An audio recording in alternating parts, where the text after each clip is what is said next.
இல்லாத குறையே தெரியாம என்ன வளர்த்து ஆளாக்கி இந்த அளவுக்கு கொண்டு வந்தது என் அக்கா தான். வெறும் +2 மட்டுமே படிச்சிருந்த எனக்கு பிசினஸ் சொல்லி கொடுத்து என்னையும் ஒரு முதலாளியாக்கி பார்த்தது எனக்கு அப்பா மாதிரி இருக்கிற என் மாமா தான். இவங்க 2 பேரை மட்டும் சொல்லிட்டு அப்படியே விட்டுற முடியாது. என் பொன்னியோட பெருமையும் சொல்லி ஆகணும். ஒரு சாதாரண பிசினஸ் மேனா இருந்த என்ன ஒரு உச்சத்துக்கு கொண்டு வந்து பெரிய பிசினஸ் மேக்னெட் ஆக்குனது என் பொன்னி தான்.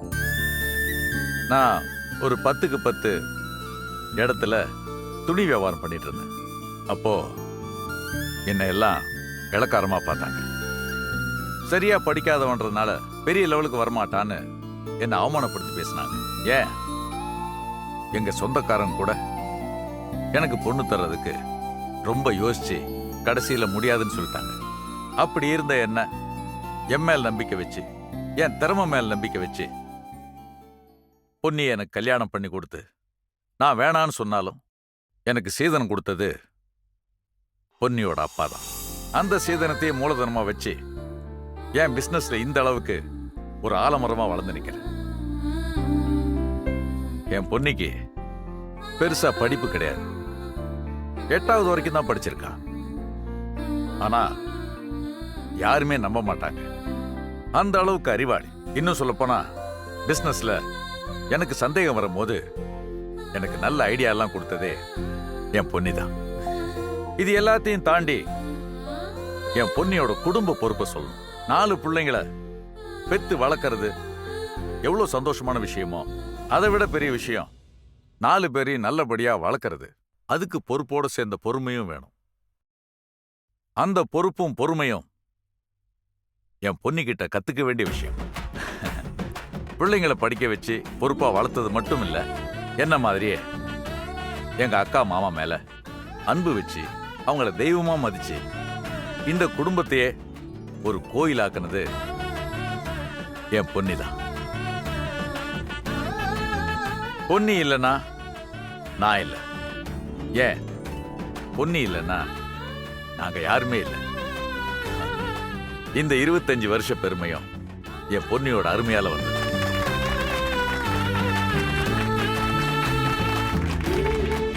நீங்க 100 வருஷம் இதே மாதிரி சந்தோஷமா தீர்க்க சுமங்கலியா இருக்கணுமா? எங்க எல்லாரையும் சந்தோஷமா வச்சிருக்கிற ஐயாவை நீங்க எப்பவும் சந்தோஷமா வச்சிருக்கணும். நீங்க மகராசியா இருக்கணுமா? அதுக்குதான் 25 சுமங்கலிங்களுக்கு பட்டு புடவையும் 1 சவர நகையும் தொழிலாளிகளுக்கு என் தம்பி எடுத்து வச்சிருக்கான். எல்லாருமா ஒவ்வொருத்தரா வந்து அத பொன்னி கையில வாங்கிக்கோங்க. தள்ளுங்க தள்ளுங்க. பவுனு வரமா வரமா.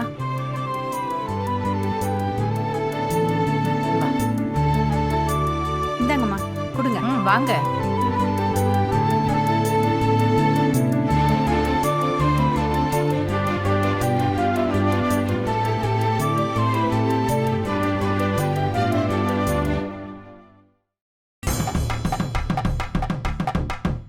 ஐயோ ச்சே, இந்த நேரம் பார்த்து போன் வேற சுவிட்ச் ஆஃப் ஆயிடுச்சே. என்ன பண்றது? இவ வேற சூசைட் பண்ணிக்கன்னு சொல்லிட்டாலே. என்னாச்சுன்னு தெரியலையே.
ஏமா என்ன பண்ணிட்டு இருக்க இங்க?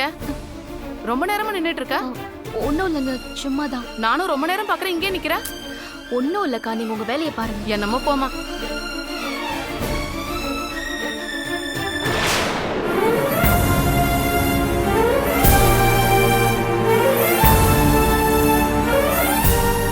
பவித்ரா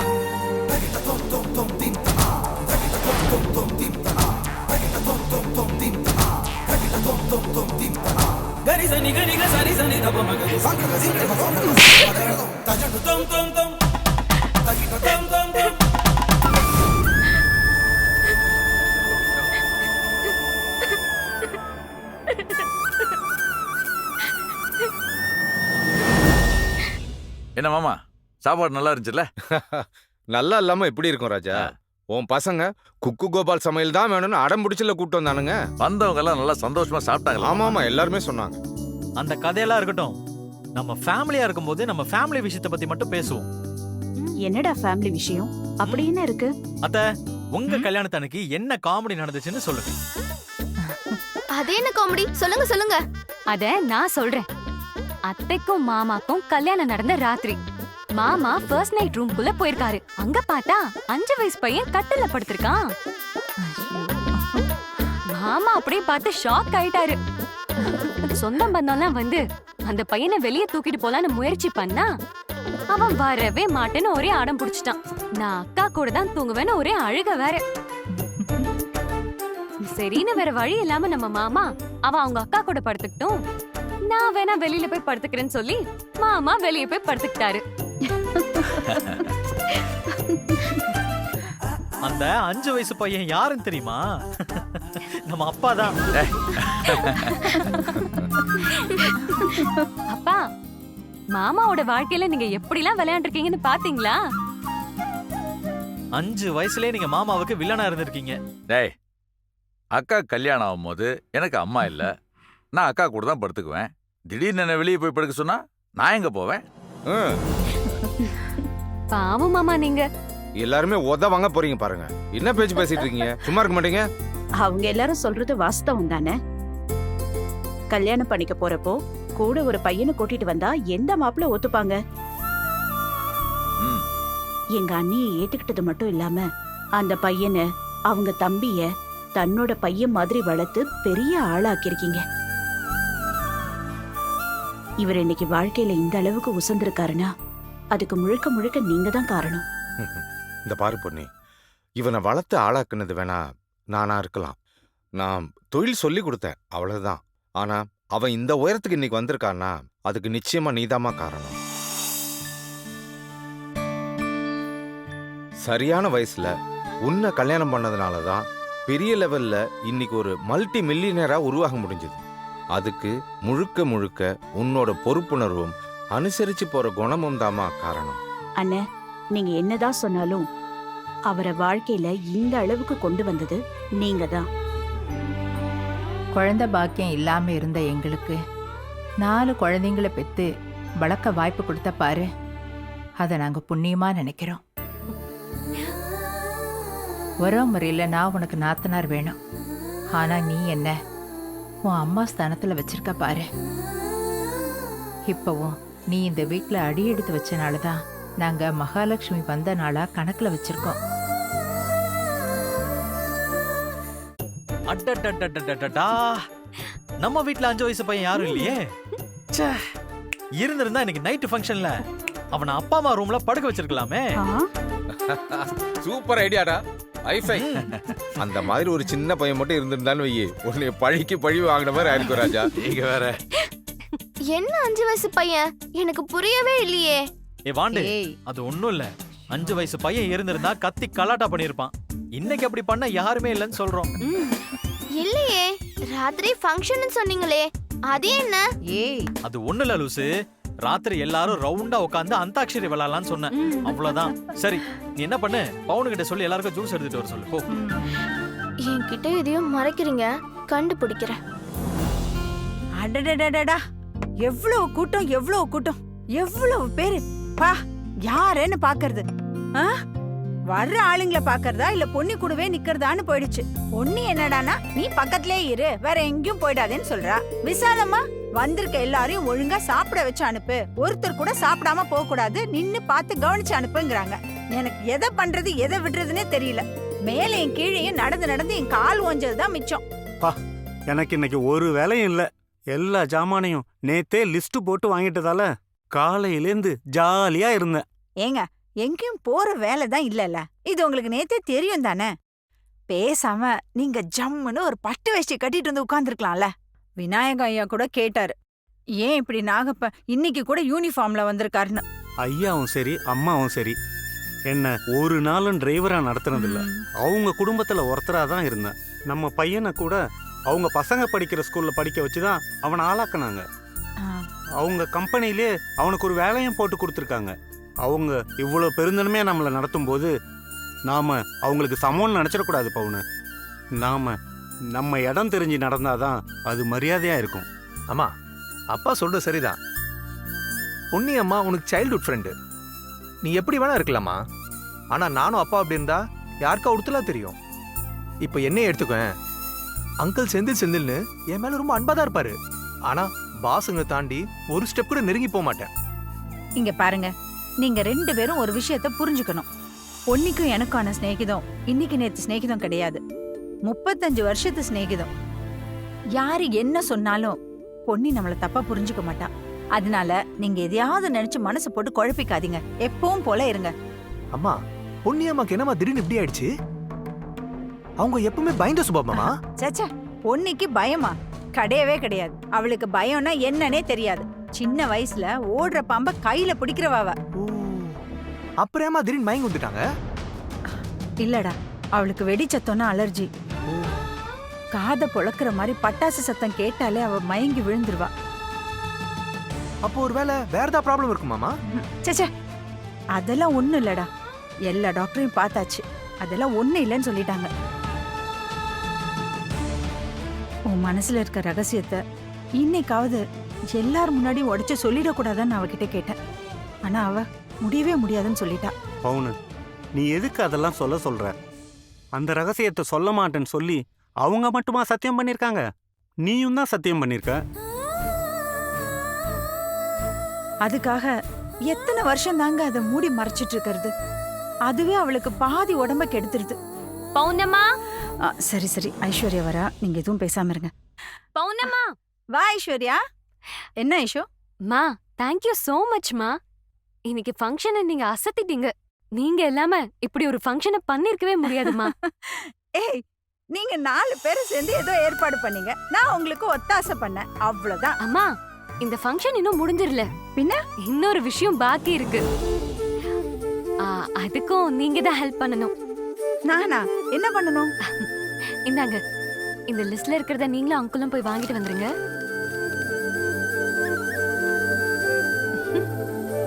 ஏய், இதெல்லாம் எதுக்கு?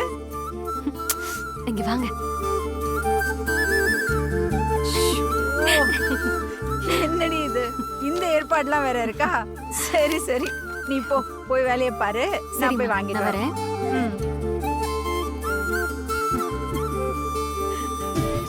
அம்மா, ஏதோ சொல்லிட்டு போறல, என்ன ஏற்பாடுமா? என்ன லிஸ்ட்மா இது? டேய், அதெல்லாம் ஒண்ணு இல்ல, நீ போய் உன் துணியை மடிச்சு வை. போ. ஏங்க, நீங்க வாங்க, நம்ம மார்க்கெட் போய். அது சரி, அந்த பொண்ணு என்னதான் சொல்லிட்டு போச்சு? என்கிட்டயே சொல்ல. என்னங்க நீங்க வேற, நீங்க வாங்க, நம்ம வெக்கத்தை பாடுறா பவுனுக்கு. நீ ஒரு வேலை பண்ணு, வெக்கத்தோட அப்படியே ஆட்டோ பிடிச்சு போயிடு. ஐயா கூப்பிடுவாரு, ப்ளீஸ் நீ போயிட்டு வாங்க. இதாங்க உங்ககிட்ட. சரி, நானே போய்க்கிறேன்.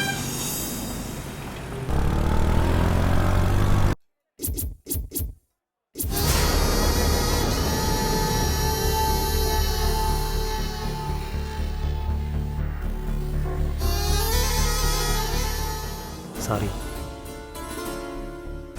பரவாயில்ல. ஏன் இப்படி எல்லாம் பண்ற? இன்னைக்கு எங்க அப்பா அம்மாவோட 25th ஆனிவர்சரி. இந்த ஹோல் டே நான் பிஸியா இருப்பேன்னு உங்ககிட்ட சொல்லிட்டு தானே போனேன். ஒரு நாள் கூட உன்னால டிஸ்டர்ப் பண்ணாம இருக்க முடியாதா? இப்பெல்லாம் நான் கால் பண்றது உனக்கு டிஸ்டர்பா இருக்குல்ல சூர்யா? புரிஞ்சுக்காம பேசாத பவித்ரா. அம்மா அப்பா என் லைஃப்ல முக்கியமானவங்க இல்லையா? அவங்களோட 25th ஆனிவர்சரின்றது முக்கியமான விஷயம் இல்லையா? சொந்தக்காரங்க, ஃப்ரெண்ட்ஸ்னு எவ்வளவு பேர் வீட்டுக்கு வந்திருப்பாங்க. அவங்கள ரிசீவ் பண்ண வேணாமா? உங்க வீட்ல ஃபங்க்ஷன் நடந்தா நீயும் அங்க தானே இருப்ப. கண்டிப்பா நான் அப்படி இருக்க மாட்டேன் சூர்யா. ஃபங்க்ஷன் சொல்லிட்டு போனதுக்கு அப்புறமும் அவ கால் பண்றாளே, ஏதாவது முக்கியமான விஷயமா இருக்குமான்னு தான் நான் யோசிப்பேன். என் போன்ல உன் பேர் வந்தாலே நான் பதட்டமா தான் ஆயிடுவேன். சரி, இனி நானும் எவ்வளவு நல்ல விஷயம் நடந்தாலும் பதட்டமாவே இருக்கேன். சரி, இப்ப சொல்லு, என்ன விஷயமா கால் பண்ண? எதுக்கு சூசைட் பண்ணிக்கிற அளவுக்கு போன? நம்ம லவ் மேட்டர் நீ எப்போ உன் வீட்ல சொல்ல போற சூர்யா? பவி, இப்போ இதுதான் அவசரமான விஷயமா? இந்த கேள்வியை என்கிட்ட பல தடவை கேட்டுட்டேன். நானும் பல தடவை ஆன்சர் பண்ணிட்டேன். எனக்கு வேலையில ப்ரொமோஷன் கிடைக்கணும். இப்போ இருக்கிறத விட பெட்டரான பேக்கேஜுக்கு நான் போகணும். தங்கச்சிக்கு கல்யாணம் முடிஞ்சதும் அதுக்கப்புறம் தான் உனக்கு சொல்லுவேன்னு சொல்லியிருக்கேன். அதுக்கப்புறமும் இந்த கேள்வி ஏன் கேட்கறேன்னு எனக்கு புரியல. அப்படிலாம் இனிமே வெயிட் பண்ண முடியாது சூர்யா. உடனே உன் பேரண்ட்ஸ பார்க்கணும். பார்த்து அவங்க கிட்ட விஷயத்த சொல்லி கல்யாணத்துக்கு ஏற்பாடு பண்ணணும். அப்படியெல்லாம் அவசரப்பட முடியாது பவித்ரா. அதுக்குன்னு ஒரு நேரம் வரணும். அவர்கிட்ட கொஞ்சம் கொஞ்சமா பேசி ரெடி பண்ணி தான் உன்னை அங்க கூட்டிட்டு போக முடியும். நீ கொஞ்சம் கொஞ்சமா பேசி ரெடி பண்ற வரைக்கும் நான் உயிரோட இருப்பேனானே தெரியல. ஏய் பவித்ரா, என்ன சொல்ற? நீ அழுகுற லெவலுக்கு என்ன நடந்துச்சு? பவித்ரா, யாராவது பாத்திர போறாங்க. இப்போ நீ அழுகுற அளவுக்கு என்ன நடந்துச்சுன்னு கேக்குறேன்ல. நான் தள்ளி போயிட்டு இருக்க சூர்யா. என் வயித்துல உன் குழந்தை வளர்ந்துட்டு இருக்க சூர்யா.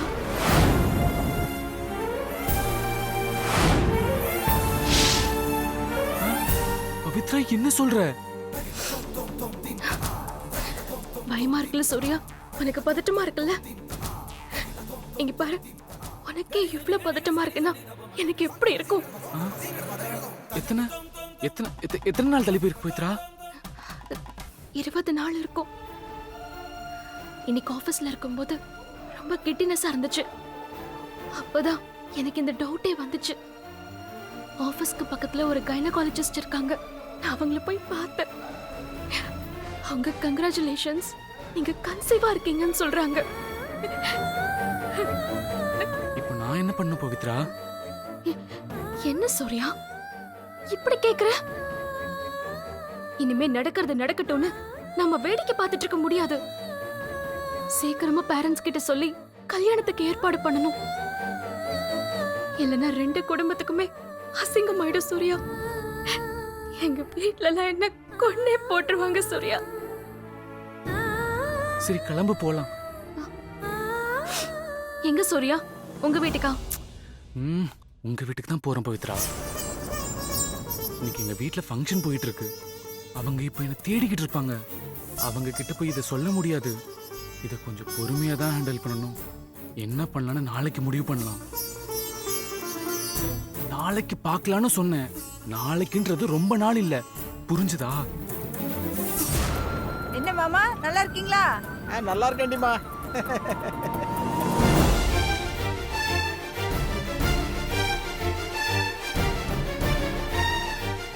சூர்யா சூர்யா கூட யார் அந்த பொண்ணு?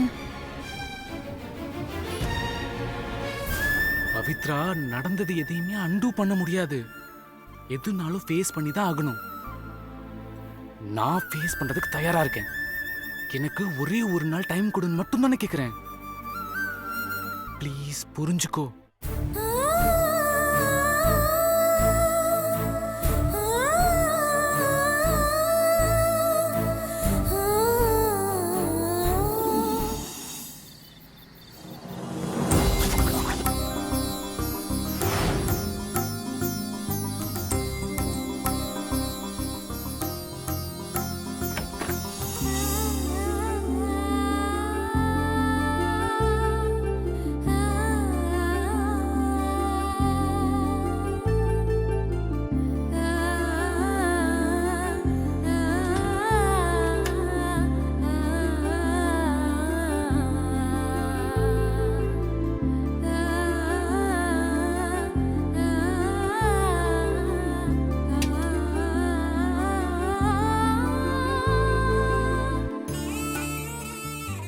ஐ, எதுக்கு இதெல்லாம்?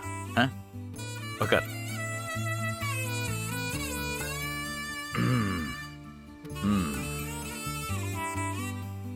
பசங்க கேட்டாங்களேன்றதுக்காக இதெல்லாம் செஞ்சா கடைசியில என்ன கோலம் பண்ணி வச்சிருக்காங்க. எனக்கு இதெல்லாம் ஒரு மாதிரியா இருக்கு. ம் எனக்கும் தான். உங்களுக்கே இப்படின்னா அலங்காரம் பண்ணி என்ன அனுப்பியிருக்காங்க. அதான் வெக்கமா இருக்கு. ம். நம்ம கல்யாண நாளைக்கு கிட்டத்தட்ட நமக்கு வேண்டப்பட்டவங்க எல்லாருமே வந்துட்டாங்கல்ல. அப்பாவை தவிர. ஓ ஐயோ, சொல்ல மறந்துட்டேன் பாரு. உங்க அப்பா எனக்கு கால் பண்ணியிருந்தாரு. உங்க 2 பேருக்குமே வாழ்த்துக்கள்னு சொன்னாரு. அப்புறம் இந்த ஊர்ல உங்க ஊருக்காரங்க யாரோ இருக்காங்கன்னு சொன்னாரு. அவங்க உனக்கு ரொம்ப வேண்டப்பட்டவங்கன்னு சொன்னாரு.